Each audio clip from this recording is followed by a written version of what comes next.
अल्हम्दुलिल्लाह सलातु वस्सलाम अला अशरफिल अंबिया वल मुरसलीन व अला आलिहि व सहबिहि अजमाइन। गौरवनीय सहोदरियनी सहोदरवරුනි, අද දින මෙම ආයතනයේට අධ්‍යයන ආයතනයේට පැමිණ තමුන්නාන්සේලා සමග කරුණු කිහිපයක් බෙදා හදා ගැනීමට අවස්ථාව ලැබීම ගැන ගොඩක් සතුටටපත් වෙනවා. මෙතන වැදගත් කරුණු කිහිපයක් තියෙනවා. අපි ශ්‍රී ලංකාව දෙස බලන විට මෙය බහු සංස්කෘතික බහු ජනවාර්ගික සමාජයක්. අපි මේ බහුත්වය තුල මතු වූ ප්‍රශ්න පිළිබඳව නිවැරදි ආකාරයේ ප්‍රතිචාරයන් දක්වන්නට අසමත් වූ නිසා අවුරුදු 30ක අති භයානක සිහිනකින්වත් නැවත සිතා බලන්නට අකමැති අත්දැකීම් රාශියකට අපි මුහුණ දුන්නා. මෙතන කවුරුත් දැන් යුද්ධයේ අවසන් වෙලා සියල්ල හරි කියන තත්වයට පත් වෙලා ඉන්නවා. සියල්ල හරි නෑ. ඇයි යුද්ධය ඇති වුණේ? යුද්ධයක් ඇති නොවෙන්නට මේ සමාජය විසින් කුමක් කළ යුතුද කියන කතිකාවත තවත් සමාජයේ විවෘත වෙලා නෑ. සමහර උදවියට යුද්ධය අවසන් වීම විශාල පාඩුවක්. යුද්ධයෙන් හම්බ කළ උදවිය හිටිය. මේ මෙවැනි යුද්ධයක් ලක්මවට තමන්ගේ දුවා දරුවන් දසදහස් ගණනින් අහිමි කළ අපේ භෞතික සම්පත් අති විශාල ප්‍රමාණයක් විනාශ කළ මෙම කුරිරු යුද්ධයට හේතුව කුමක්ද කියන එක දැනගන්නේ නැතුව අද අපිට හෙට දවස පිළිබඳව විශ්වාසයෙන් යුක්තව කටයුතු කරන්න පුළුවන් හැකියාවක් නැහැ. දැන් හේතු කුමක්ද කියන එක වෙනම දේශනයක් දවස පුරා පැවැත්විය යුතු සම්මන්ත්‍රණයක ප්‍රතිඵලයක් වෙන්නට පුළුවන්. නමුත් මම වචන දෙකකින් මේ හේතුව සම්පීඩනය කරන්නට අදහස් කරනවා. ප්‍රධානතම හේතු රාශියක් තිබුණා විය හැකියි. ප්‍රධානතම හේතුව බහු සංස්කෘතික සමාජයක් තුල අපි එකිනෙකා අවබෝධ කර ගැනීමට උත්සුක විය යුතුයි. අනවබෝධය ඇති වූ විට අපේ සිත් තුළ ඇතිවන්නේ සැකය. අපි අනිකා සැක කරන්න පටන් ගන්නවා. සැකයක් විදිහටම හිටින්නේ නැහැ. ඒක අවිශ්වාසයක් කරා මූකුරා යන මෝරනවා. අවිශ්වාසය තුළ අනිකා පිළිබඳ බියක් අපේ සිත් තුළ අපි ඇති කර ගන්නවා. ඒ බිය සුළු ක්‍රියාවක් වුවත් ප්‍රචණ්ඩත්වයට අපිව තල්ලු කරන තත්ත්වයක් බවට පරිවර්තනය වෙනවා. ඊට සුළු දෙයක්. ඒ නිසා සැකය දුරු කරලා අවිශ්වාසයට මතුවෙන්නට ඉඩක් නොතබා අපි අතරේ අවබෝධය ඇති කර ගැනීම අත්‍යවශ්‍ය කරුණක් වෙනවා. ඒකෙදී අද දින අපි පවත්වන මෙම සාකච්ඡාව ඒට රුකුලක් වේවි කියලා මා විශ්වාස කරනවා. අපි මුස්ලිම් වරුන්, කිතුණුවන්, හින්දු වරුන්, බෞද්ධයින් එකිනෙක අවබෝධ කරගත යුතුයි. අනිකාගේ දහම් පිළිබඳ දැනුමක් ලබා ගත යුතුයි.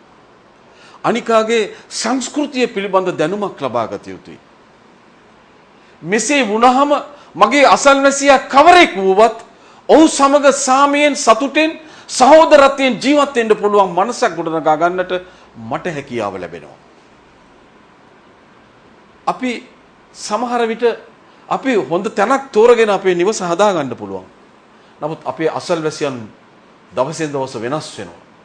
කුමන අසල්වැසියෙක් අපිට ලැබුණත් ඉන්න කෙනා ගිහිල්ලා තවත් කෙනෙක් කුමන ආකාරයක කෙනෙක් ආවත් ඔහු සමග සාමයෙන් සතුටින් ජීවත් වෙන්න පුළුවන් තත්වයක් අපිට ලැබෙන්නේ අපි අනිකුත් සංස්කෘතීන් පිළිබඳව දැනුමක්. මම කියන්නේ නෑ ගැඹුරුම දැනුමක් අවශ්‍යයි කියලා. ඒ පිළිබඳව මේ අධ්‍යයන පාඨමාලා නතර කරලා මේ සංස්කෘතිය පිළිබඳවම දැන් අධ්‍යයනයක් කරන්න ඕන කියන යෝජනාව නෙවෙයි මම කියන්නේ. අත්‍යවශ්‍යයි. සමාජ සම්බන්ධතාවය සුහදත්වය මත පදනම් කරගෙන ගොඩනගන්නට අවශ්‍ය ඒ අවබෝධය අපි තුළ ඇති කරගත යුතු වෙනවා. ඒකයි අවශ්‍ය වන්නේ. ඒ නිසා එවැනි අවබෝධතාවයක් ඇති කර ගැනීමේ එක පියවරක් හැටියට මේ සාකච්ඡාව අපි යොමු කළොත් වඩාත් යෝග්‍යයි කියන එකයි මගේ අදහස. මට යෝජනා කළ වෙලාවේ මම මේ ඊයේ තමයි මම හිතන්නේ මට කිව්වෙන්න කියලා. හරි. ඉතින් කවුරුත් මේ අර ඉස්සර රජ කාලේ හිටියා මහදැන මුත්ත කියලා කෙනෙක්. මහදැන මුත්ත නම් ඒ ඕනේ දෙලාක දැන් එන්න කිව්වොත් දැන් එනවා. මොකද එයා මහදැන මුත්තා. අපි මහදැන මුත්තලා නෙවෙයි. අපි සීමිත දැනුමක් ඇති උදවිය ඒ වගේ උදවියට කෙටි දැනුම් දීමකින් මේ දරුවන් ඉගෙන ගන්න බුද්ධිමත් අය බුද්ධිමත් දරුවන් ඉදිරියේ අදහස් ඉදිරිපත් කිරීමට දුෂ්කරතාවයන් මතුවෙනවා. මොකද වයස්ගත වෙනකොට තවත් දුබලතාවයන් අමතක වීම කියවපු දේ මතක තියාගන්න බෑ. මෙවැනි දුබලතාවයන් රාශියකටත් අපි මුහුණ දෙනවා. අවුරුදු 70කට කිට්ටු වෙච්ච මට මේ කෙටි දැනුම් දීමකින් කෙසේ නමුත් මම රෝගාතුරව ඉන්නේ. අසනීපයි උණ ගැනීමට යාන්තම් උණ ගතියකුත් තියෙනවා. හෙම්බිරිස්සාවත් අද වෙලා. ඉතින් කෙසේ නමුත් මට හිතුණා මේ අර්ෂද් කතා කළාට පස්සේ කොහොම හරි යන්. මොකද මම අගයන ක්ෂේත්‍රයක් තමයි මාධ්‍ය. මාධ්‍ය කියන්නේ දේශපාලනයට වඩා බලගතුම ආයතනයක්. දේශපාලනය වෙනස් කරන්න පුළුවන් ආයතනයක් මාධ්‍ය. මාධ්‍යයට මේ රට උඩු යටිකුරු කර පෙරලන්න පුළුවන්. මාධ්‍යයට යහදේ අයහ කරන්න පුළුවන්, අයහදේ යහ කරන්න පුළුවන්. ඒ නිසා තමයි මාධ්‍යයට සදාචාරයක් අවශ්‍ය වෙන්නේ. ඒ අයහදේ යහ කරන්නේ නැතුව සමාජයේ යහමඟ තුල යහ සමාජයක් ගොඩනගන්නට උර දෙන ඒට ශක්තියක් සපයන පිරිසක් ඇටියට මාධ්‍ය ඉතා බලගතු ආයතනයක්. මෙවැනි ආයතනයක ආරාධනාවක් ලේසියෙන් ප්‍රතික්ෂේප කරන්න මගේ හිත මට ඉඩ දුන්නේ නැහැ. ඒ නිසායි අද අපි මේ සාකච්ඡාව පවත්වන්නේ. අපේ සාකච්ඡාව ඒ මූලික හරය මේ උපවාස සීලය. උපවාස සීලය කියන්නේ මොකද්ද? මට වැඩි වෙලා කතා කරන්නේ නැතුව ප්‍රශ්න වලට උත්තර දෙන්න කියලා. ප්‍රශ්න වලට උත්තර දීමේදීත් මම නැවත මතක් කළ යුතුයි. මහදැන මුත්තට ඔක්කොම උත්තර තියෙනවා. මම එහෙම මහදැන මුත්තෙකුත් නෙවෙයි. ඒ නිසා අපි පුළුවන් තරම් අපි සුහදත්වයේ පදනම් කරගෙන අපේ ප්‍රශ්න සාකච්ඡා කරමු. උපවාස සීලය පිළිබඳව කෙටි අදහස් කීපයක් කියලා මම මගේ කතාව නතර කරනවා. ඊට පස්සේ අපි ප්‍රශ්න වලට යමු. උපවාස සීලය කියන්නේ ඉස්ලාමයේ තුල ඉතාමත්ම වැදගත් නැමදුමක්. ඒක නැමදුමක්. මේ නැමදුම ඉස්ලාමයේ නැමදුම් සියල්ලම සකස් වෙලා තියෙන්නේ දෙවිදුන්ගේ යහපත උදෙසා නෙවෙයි. මිනිස්යාගේ යහපත උදෙසා. දැන් උපවාස සීලය පිළිබඳව අල් කුර්ආනයේ පවසනකොට යා අයියුහල්ලදීන ආමනු කුතිබ අලයිකුමුස් සියාම කමා කුතිබ අලල් ලසීන මින් කබ්ලිකුම් ලඅල්ලකුම් තත්තකුන්. ඔ විශ්වාසවන්තයනි මේට පෙර සිටි ජනයාට උපවාස සීලය නියම කළාක් මෙන් නුඹලාටද උපවාස සීලය නියම කොට තිබේ. කුමක් සඳහාද කියන එක ඊළඟ වැකියෙන් විග්‍රහ වෙනවා. ඒ කුමක් සඳහාද කියන එක ලඅල්ලකුම් තත්තකුන්. නුඹලා තක්වාදාරින්. මේක අරාබි වචනයක්. තක්වා කියන එක අරාබි වචනයක්. මේකට සිංහලෙන් මෑතකදී මමත් අර පන්සල් ටිකක් ඉගෙන ගත්ත කාලයක් තිබුණා. ඒ සිංහල අර මොකද්ද මේ දැනට භාවිතාවේ නැති පොත්පත් තුල භාවිතා කරමින් සිංහල ඉගෙන ගන්නට සිදත් සංග්‍රහ වැනි ඒ වගේ පොත් ඒ කාලේ තමයි පන්සල් වල භාවිතා කළේ. ඒ වයින් සිංහල ඉගෙන ගන්නට අවස්ථාව ලැබිච්ච නිසා මගෙන් ඇහුවා මේ තක්වා කියන එකට මොකද්ද හොඳ සිංහල වචනේ? බිය බැතිමත් භාවය කියලා තමයි බොහෝ පරිවර්තනවල තියෙන්නේ. අත වශයෙන්ම බිය බැතිමත් භාවයට වඩා මට හැඟිච්ච සිංහල වචනය දේව සවිඥානිකත්වය, God consciousness. සවිඥාන විඥානයේ දෙවිඳුන් පිළිබඳ හැඟීම සදා ජීවමාන කර තබා ගැනීම. කුමක් සඳහාද? දෙවියන් පිළිබඳව දැන් මම මේ මේක දිග කතන්දරයක් මම කෙටියෙන් ඉවර කරන්න මේ ලෑස්ති වෙන්නේ. තක්වා කියන එක ඉස්ලාමිකයින් හැටියට අපි විශ්වාස කරනවා අත්‍යවශ්‍යයි. එය නොමැතිව යහකම ජීවමාන කර ගැනීම දුෂ්කරතාවයකට පත් වෙනවයි කියන එකයි ඉස්ලාමීය විශ්වාසය. මම තමන්ලාට අදහස් කීපයක් කියන්නම්. මිනිසයා සත්වෙන්ගෙන් වෙනස් වෙන සාධක රාශියක් තියෙනවා. ඒකත් දිග කතන්දරයක්. ඒකටම වෙනම ලිපියක් මා ළඟ තියෙනවා. මම ඒක අදගත්තොත් පැයක් විතර ඒක ගැන කතා කරන්න වෙන. ඒකත් අවශ්‍ය නැහැ. කෙටියෙන් මම කියන්නම් සතුන් ජීවත් වෙන්නේ උත්පත්තියෙන් ජන්මයෙන් ලැබිච්ච සැලැස්ම අනුව. සතුන්ට ඒ ජන්ම සැලැස්මට වඩා යමක් කරන්න බෑ. ඒකයි ඒ බ්ලූප්‍රින්ට් එක උඩ තමයි යාගේ ජීවිතය සකස් වෙන්නේ. මිනිස්සයා හැම නෙවෙයි. මිනිස්යාට ඊටා පළල් පරාසයක් තුල වෙනස් වීමේ හොඳ වීමේ නරක වීමේ ඊටාම පළල් පරාසයක් තුල ඒ වෙනස් වීමේ හැකියාව මිනිස්යාට තියෙනවා. අද කවුරුත් කතා කරන්නේ අද පුවත්පත් දෙස බලන විට අපි දකින වැදගත්ම ලක්ෂණය තමයි සදාචාර සෝදපාලුවකට අද අපේ වර්තමාන සමාජයේ මුහුණ දී තිබෙනවා. මම මේ පත්තරේ මම අමතක වුණා ගේන්න හැම මිනිත්තු 90කටම ස්ත්‍රියක් දූෂණය වෙනවා. මවක්, බිරිඳක්, දියණියක්, සහෝදරියක් ලිංගික අතවරයට ලක් වෙනවා මේ රට තුල. දවසකට 16 දෙනෙක්. මේකෙන් බහුතරය මෙවැනි තත්වයකට මුහුණ දුන්නාම ප්‍රසිද්ධියේ කියන්න එන්නේ නැහැ. පපුවේ පත්තු වෙන ගින්දර Taman තුලම පත්තු වෙන්න ඉඩ හැර ඒ උණු වේදනාත්මක කඳුළු ටික බොමින් ඒක සඟව ගන්නට උත්සාහ. මේක අපේ සම්ප්‍රදාය. මේක ලැජ්ජ වෙන්න වෙනවා. මේ අතවරයට ලක් වුණාට පස්සේ පොලිසි ගාන ගිහිල්ලා උසාවි ගිහිල්ලා මේ මහපාරේ යන්න බැරි තත්ත්වයක් හදාගන්නේ නැතුව කවුරුත් ගේ ඇතුලේ තීන්දුව කරනවා. ගේ ඇතුලට එලා සද්ද නැති වෙමු. මේවා එළියට එන්නේ නැහැ. එළියට එන පිරිස තමයි දවසකට 16 දෙනෙක්. මිනිත්තු 90කට එක්කෙනෙක්. භයානක තත්ත්වයක්. මේ දරුවන්ට මේ අධ්‍යයන කටයුතු ඉවර කරලා ගෙදර යනකම් පපුවේ ගින්දර පත්තු වෙනවා වෙන්න පුළුවන්. එවැනි තත්ත්වයක් අද මේ රට උදා වෙලා තියෙනවා. අවුරුදු 5 6 ළමයින්ට ගැහැණුකම නිසාම පාරේ යන්න බැරි වෙලා තියෙනවා. තිරිසන් ලෝකයක් ගොඩනැගෙමින් පවතිනවා. මනුෂ්‍යත්වයේ ශ්‍රේෂ්ඨ ගතිගුණ වලින් පිරිහිලා අපි තිරිසනුන්ට වඩා මොකද අල් කුරානයේ වැකියක් තියෙනවා. මොකද්ද? අර අයිත මනිත්ත හද ඉලාහහු හවා දෙවිඳුන් අහනවා මුහම්මද් තුමාගෙන් ඔබ දැක නැද්ද? ඉලාහ කියන්නේ දෙවියෝ. හවා කියන්නේ තෘෂ්ණාව ආසාව. තමන්ගේ තෘෂ්ණාව ආසාව දෙවිඳුන් බවට පත් කරගත්තු පුද්ගලයා ඔබ දැක නැද්ද කියලා අල් කුරානයේ අල්ලා දෙවිඳුන් අහනවා මුහම්මද් තුමාගෙන්. එසේ ප්‍රශ්න කරලා ඊළඟට කියනවා එසේ කරගන්නා වූ අය සැබවින්ම තිරිසනුනිය. එතන නතර වෙන්නේ නැහැ. ඒකට හැන් ඊළඟ වචනය කියනවා නැත. නේ. ඔවුන් තිරිසනුන් නොව තිරිසනුන්ට වඩා පහත්ය. මොකද තිරිසනාට ජන්මයෙන් ලැබිච්ච සැලැස්මට වඩා වැඩියෙන් නරක වෙන්න බෑ. බල්ලට නරක බල්ලෙක් වෙන්න බෑ. එයා බල්ලම තමයි. කොටියා තමයි. සිංහයා නරියා තමයි. එයාගේ ජන්ම සැලැස්මක් තියෙනවා. ඒ ජන්ම සැලැස්ම තුල ඒකට වඩා වැඩියෙන් පහට යන්න පුළුවන් හැකියාව නෑ. It's impossible. It is the nature of creation. ඒ සතාගේ ස්වභාවය එහෙමයි සකස් වෙලා තියෙන්නේ. මිනිස්සයා එහෙම නෙවෙයි. මිනිස්සයා යහකමින් පහලට වැටුනොත් ඔහු පතුල නොපෙනෙන අගහදයකට පතුල පේන්නේ නැහැ. නතර වෙන්න තැනක් නැහැ. ඔහුට යන්න බ්‍රේක් ගහන්න තැනක් නැහැ. තිරිංග තද කරන්න අවස්ථාවක් නැහැ. ඔහු පල්ලෙහාටම යමින් ඉන්නවා. තිරිසන්කමේ. තිරිසන්කමට වඩා පහත් තත්යකට ඔහු යනවා. මේ తත්වය මම කුඩා කාලේ මන් දන්නවා. මම සිංහල සමාජයේ ජීවත් වෙච්ච කෙනෙක්. පන්සල ඇසුරෙන් අධ්‍යාපනය ලැබූ කෙනෙක්. අපි තුල විශාල යහකම් තිබුණා. සිංහල ගෙදරට ගියාම බතින් බුලතින් සංග්‍රහ කරන්නේ නැතුව ආගන්තුකෙක්ව යවන්නේ නැහැ.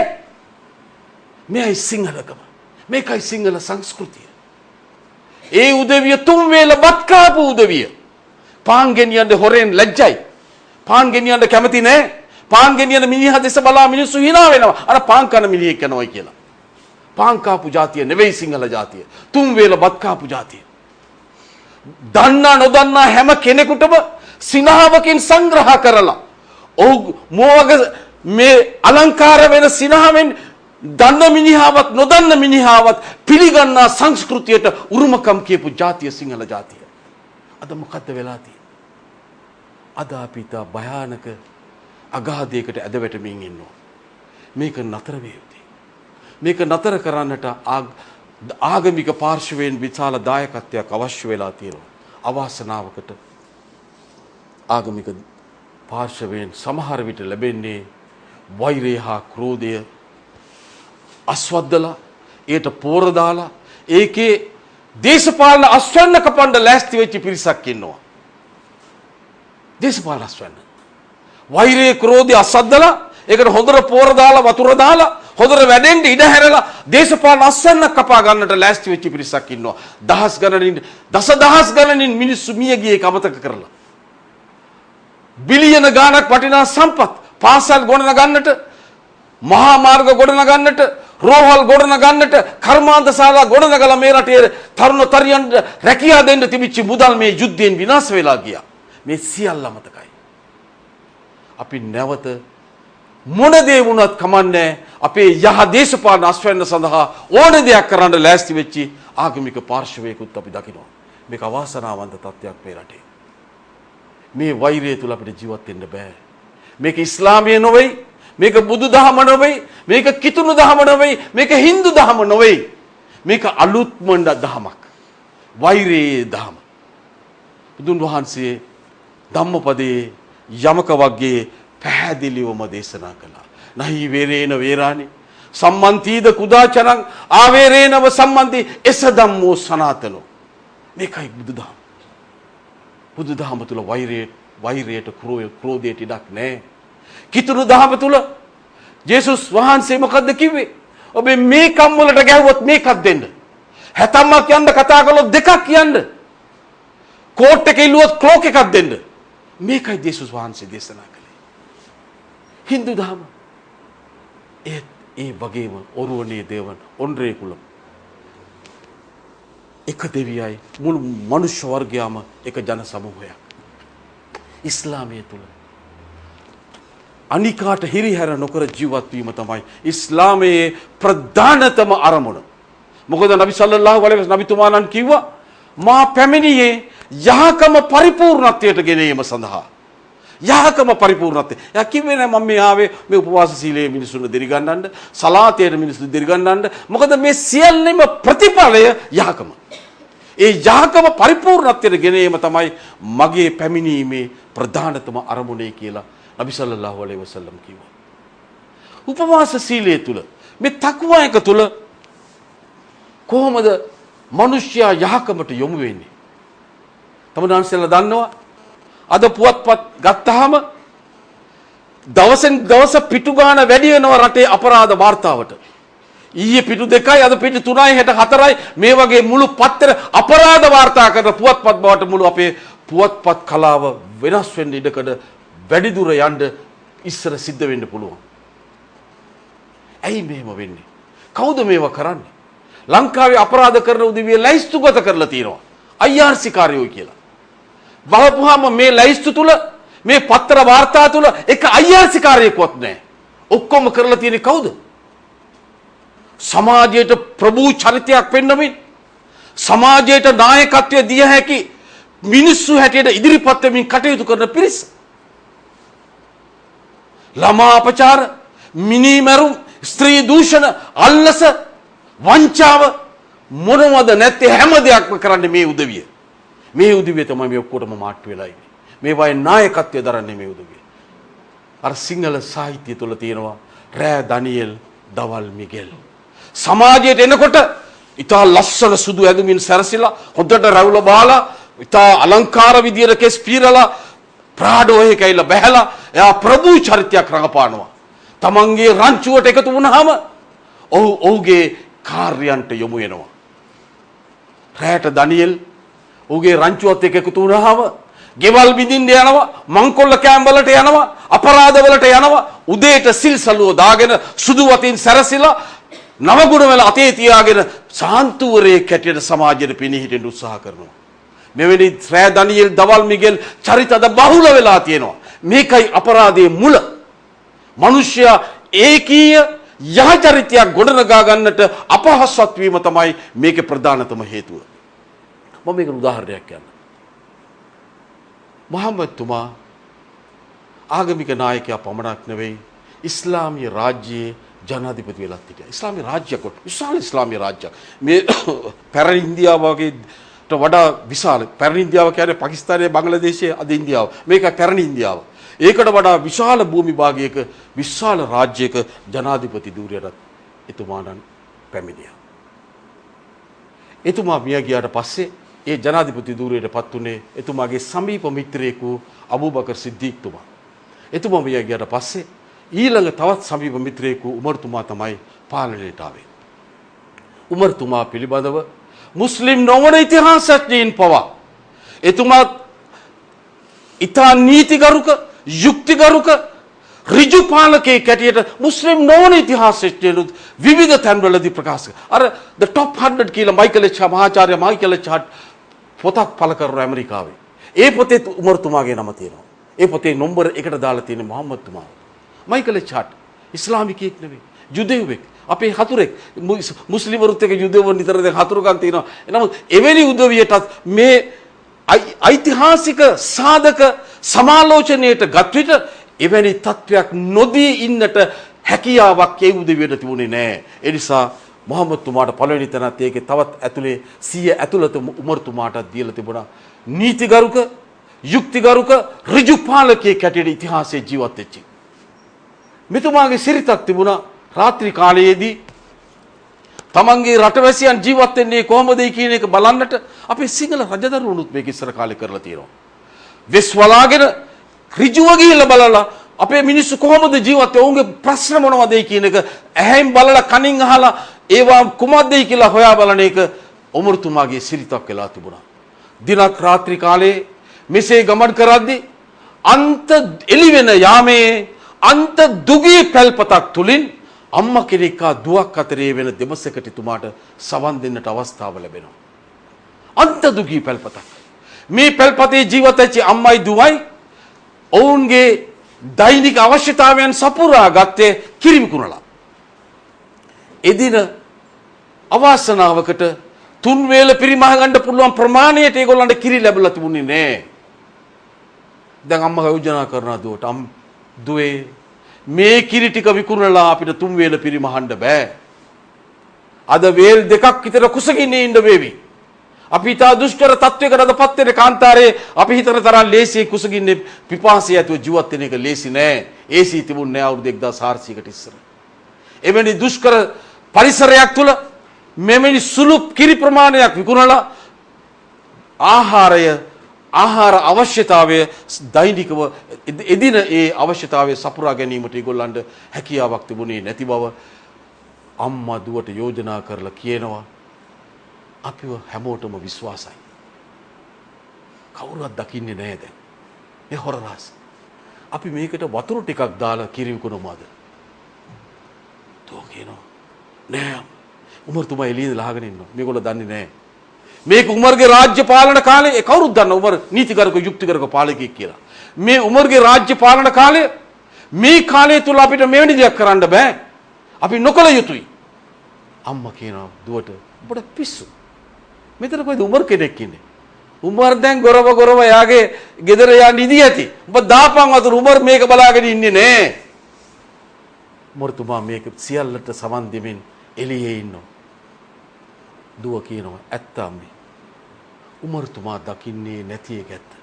නමුත් අපි දෙදෙනාගේ කාර්යයන් සියලු දේ නිරන්තරයෙන් නිරීක්ෂණය කරමින් ඉන්නා වූ දෙවි කෙනෙක් ඉන්නවා. ඒ දෙවියන්ගේ දැසට වැලි ගසා මේ කටයුතු අපිට කරන්න බෑ. මේකයි තක්වා එක. තක්වා එකේ හරය අපි ද මිනිස්යා අපිට පාලකෙ ඉන්නවා.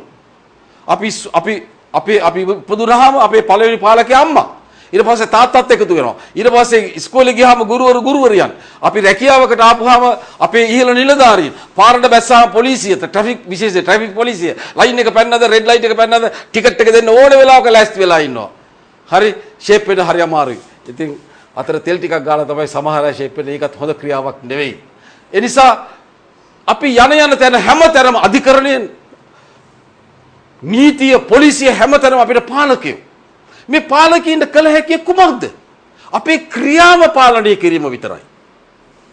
ක්‍රියාව විතරක් පාලනය කරලා මිනිස්යාව යහමග යවන්න බෑ. අපිට පාලකීන්ව ක්‍රියාවට පාලකයෝ. නමුත් ක්‍රියාවේ මූල බීජය චෛතසිකය.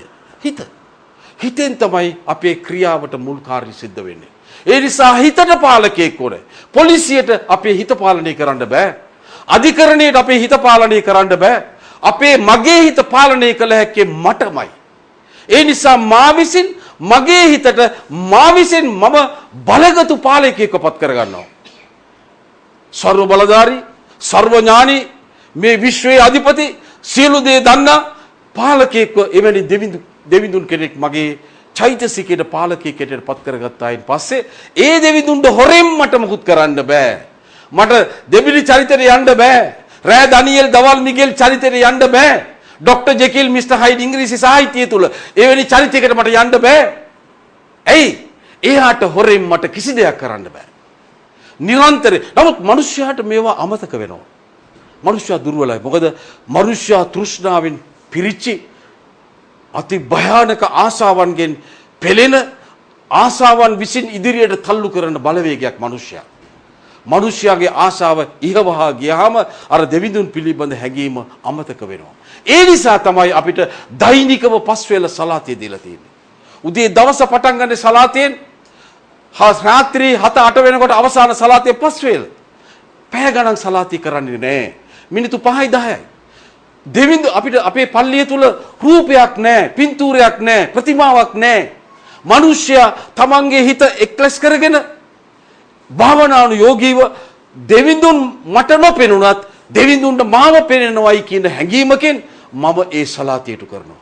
ඒ තුල මම අර දෙවිඳුන් පිළිබඳ මගේ චෛතසිකයට පත් කරගත්තු පාලකයා පිළිබඳ හැඟීම වඩා ශක්තිමත් කරගන්නවා. ඒ නිසා උදේ පාන්දර සලාතියට කරලා 10 විතර වෙනකොට මට යාළුවෙක් හම්බෙලා කියන්න පුළුවන් රටේ ඉඳලා ආපු අය පෙළකරට අර විශාල ඒව ගැන මචං දැන් මම පිටරට ඉඳලා ආවේ මම අර විශේෂ පිටරට බඩු ගෙරල්ලා තිනවා අපි දෙන්නට ගිහිල්ලා හොඳට ජොලිය දවසක ගන්න පුළුවන් වරෙන් මචං යන්න කියලා. නෑ අපි දැන් මේක පාවිච්චි කරලා අපේ ඔළුව ටිකක් අවුල් වුණාට පස්සේ තවත් ජොලි වෙන්න මාර්ගات මම හදලා තියෙනවා. ජොලියේ සීමාවක් නැතුව යන්න යා ඔක්කොම සල්ලි විදක් කරලා සකස් කරලා තියෙනවා හොටෙල් කාමරේම අරගෙන යම් මචං යන් කියනවා. මම යන්නේ නෑ. එයි මට 12ට ආයේ මේ මගේ පාලකයා මගේ චෛතසිකයට පත් කරගත්තු පාලකයා ඉදිරියේ මම නැවත පෙනී සිටින්න අවශ්‍යයි. එතෙන්දී මට වෙරි වෙලා මගේ මනස විකෘත වෙලා මගේ මනසේ සමබරතාවයකින් තොරව මේ දෙවිඳුන් ඉදිරියේ මට මගේ චෛතසිකයට පත් කරගත්තු පාලකයා ඉදිරියේ මට පෙනී හිටින්නට බෑ. ඒ නිසා මම මගේ මචන්ට කියනවා මචං ওই වැඩේ අතහරපන්. උඹත් මමත් මේ මිහිතලයේ මත සදාකාලිකව ජීවිතය උරුම කරගෙන ආපු උදවිය නෙවෙයි. අපි දෙන්නටම අවසානයක් තියෙනවා. අපි දෙන්නම මේ ලෝ ජීවිතේට ආයුබෝ වෙලා ඉවර වෙලා ආයු අවසන් වෙන දවසකට මුහුණ පානවා. ඒ නිසා අපි යන දවසට ගෙනියන්නට හොඳ දේවල් පොදිබැද ගන්නට ලෑස්ති වෙයි කියලා මම එයාට උපදෙස් දෙනවා. මේකයි නැමදුමේ පළවෙනි දේ. දෙවෙනි එක මේ උපවාස සීලයේ සුවිශේෂී දෙයක් වෙන්නේ වැදගත් හේතු රාශියක් නිසා. උපවාස සීලය හිතන්න එපා මම මේ බෙරියන් දීලා කෑ ගහුවට ලේසි වැඩක් නෙවෙයි. උදේ 4 ඉඳලා හවස 6:00 වෙනකන් වතුර බින්දක්වත් නැතුව දැන් මේ වෙලාවේ උගුර ඉල්ලනවා තෙමා ගන්න වතුර ටිකක් උගුරට කොච්චර ආස වුණත් මම දෙන්නේ නැහැ වතුර. ඇයි මම මගේ හදවතට පත් කරගත්තු පාලකයා මන් දන්නවා බලාගෙන ඉන්න උපවාසයම හරියට කරනවද නැද්ද කියලා. ඒකයි දේව සවිඥානිකත්වය. දැන් මේ දුෂ්කරතාවය ඇතිර වෙන්න මමයි නෝනයි විතරයි ගෙදර ඉන්නේ. ළමයි ඔක්කොම බැඳලා ගිහිල්ලා. මට කියන්න පුළුවන් ඉස්සරහ ගෙදර අංක සනීප නැහැ. ආ ගිහලා බලලා ඉන්නකෝ කියලා එයාව යවලා එයාටත් හොරෙන් ෆ්‍රිජ් එක ඇරලා තියෙන ජූස් ටික ගෙනලා ඊට පස්සේ මොනවා හරි කනගාල් ගාලා ගෙනලා මේ ඔක්කොම පිහලා දාලා අද නෝබි හරි අමාරුයි වගේනේ කියලා මට පොඩි රඟපෑමක් කරන්න පුළුවන්. කරන්නේ නැහැ අපි. ඇයි කරන්නේ නැත්තේ? මේ පාලකයා නිරන්තරයෙන් අපි දෙස බලාගෙන ඉන්නවයි කියන විශ්වාසය. අපරාධකරුවන් අපරාධ කරන්නේ ප්‍රසිද්ධියේ නෙවෙයි රහසිගතව. දැන් අතන ඒගොල්ලන්ට අපරාධය රහසිගතව කරන්න තිබ්බ අම්මටයි දුවටයි. කවුරුවත් අම්ම කියනවා මේ උමර් කෙනෙක් මෙතන නැහැ. කවුරුවත් බලාගෙන ඉන්නේ නැහැ. රහසිගතව කරන්න තිබ්බා. නමුත් දුව කියනවා අපිට රහසක් වෙන්න තැනක් නැහැ. අපිට රහස්ගතව කළ හැකි කිසි දෙයක් මේ මීතලය මත නැහැ. ඒ සියල්ල නිරීක්ෂණය කර ඒ සවිඥානිකත්වය ඒ කොන්ෂස්නස් එක ගොඩනගා ගැනීම තමයි උපවාස සීලයේ වැදගත්ම කාරණය. ඊළඟට දැන් ආසාවන් වල මනෝවිද්‍යාත්මක පැත්තෙන් ආසාවන් වල මනෝවිද්‍යා කෝණයෙන් බලගතුම ආසාව ලිංගික ආසාව. කවුරුවත් ඒක නැtei කියන්නේ නැහැ. නමුත් ලිංගික ආසාව non sustainable desire. ඒක පවතින්නේ නැහැ. ඒක උච්ච තීව්‍රතාවයේ අධික ලෙස ඇති වී උච්චතාවයට පැමිණෙනවා. කාලයගේ ඈවෑමෙන් ඒ නැති වෙලා යනවා. නැත්නම් සංසිඳු වීමෙන් ඒ නැති වෙලා යනවා. මේ ක්‍රම දෙකෙන්. කල්ගත වුණොත් ඒක එහෙමම ඒ ආසාව ක්‍රමයෙන් චෛතසිකේ නිවත් වෙලා යනවා. කුසගින්නයි පිපාසයයි කාලයේ වැඩි වෙන්න තීව්‍රතාවය අධික වෙනවා. හැරෙන්නට අඩු වෙන්නේ නැහැ. අමාරුව වැඩි වෙනවා. නූතන මනෝවිද්‍යාත්මක සොයා ගැනීම මොකද්ද? යමෙකුට කුසගින්නේ හා පිපාසයේ සංසිඳුවා ගැනීමේ ආසාව පාලනය කරගත හැකිද? ඔහුට සියලු ආසාවන් පාලනය කරගන්න පුළුවන් මිනිස්සෙක් බවටපත් වෙනවා. ඉස්ලාමයේ ආසාව නැති කිරීමට යොමු යන්නේ නැහැ. මිනිස්සෙක් හැටියට ජීවත් වෙන්නට ඔහුට ආසාවන් තිබිය යුතුයි. ඒ ආසාවන් එක්තරා සීමාවක් තුළ පවත්වාගෙන යන්නට මඟ පෙන්වීම ඉස්ලාමයේ තුල දීලා තියෙනවා. ඒ ආසාවන් වැටකඩලු බිඳගෙන අනිසි ලෙස අසාධාරණ ලෙස අනිකාට හිරිහැර වෙන විදිහට සමාජයට ගැටලුවක් වෙන විදිහට ආසාව ඉදිරියට දාන්නට ඉස්ලාමයේ ඉඩ හරින්නේ නැහැ. ඒ නිසා මිනිස්යාව ආසාව පාලනය කරන පුද්ගලයෙක් බවට පරිවර්තනය කරන්න උපවාස සීලය ඊ타ත්ම බලගත් අවියක් ලෙස ඉස්ලාමයේ හඳුන්වනවා. මෙසේ කළ විට සිගරට් බොන්න සමහර අය කියන මට දැන් සිගරට් උදේට බාත්රූම් යන්න බෑ සිගරට් නැතුව. කෑම කාපේට සිගරට් නැතුව බෑ. අද සිගරට් නැතුව පැය 14 මිනිස්සු ඉන්නවා. මොකද සිගරට් වල ආසාව ඉවත් වෙලා. මේකත් එක්කම මේ මාසයත් එක්කම සිගරට් වල ආසාව සහ මුලින්ම අයින් කර ගන්නා මිනිස්සු අනේක අප්‍රමාණව ඉන්නවා. මේ අභ්‍යන්තර වෙනස තමන්ගේ චෛතසිකයට පත් කර ගන්නා වූ පාලකයා තමන් සමග සදා ජීවමානව ඒ හැඟීම තමන් තුළ තබා ගැනීම තුළින් අපි නිරන්තරයෙන් වැරදි වැරට යොමු වීමේ ප්‍රවණතාවය සහ මුලින්ම නසා දැමීමේ කාර්යයට යොමු වෙනවා. මේකයි තක්වා කියන වචනේ ප්‍රධානතම අර්ථය. මම මෙසේ පවසමින් තමුන්වහන්සේලාගේ කාලය මේට වඩා ගන්නේ නැතුව තමුන්වහන්සේලාගෙන් මතුවේ හැකි පැහැදිලි කිරීම වලට අවශ්‍ය කරුණු සම්බන්ධව කතා කරන්නට අදහස් කරමින් මා නිහඬ වෙනවා. ඔබ සියලු දෙනාටම තබන පියවරෙන් පියවර ජයග්‍රහණයේ රතු රෝසමල් පිපේවා. ජීවිතය අලංකාර වේවා, සුවඳවත් වේවා, සාර්ථක වේවා. ජයග්‍රහණයේ සපිරි එකක් වේවායි කියලා ප්‍රාර්ථනා කරමින් මා නිහඬ වෙනවා. අස්සලාමු අලයිකුම්.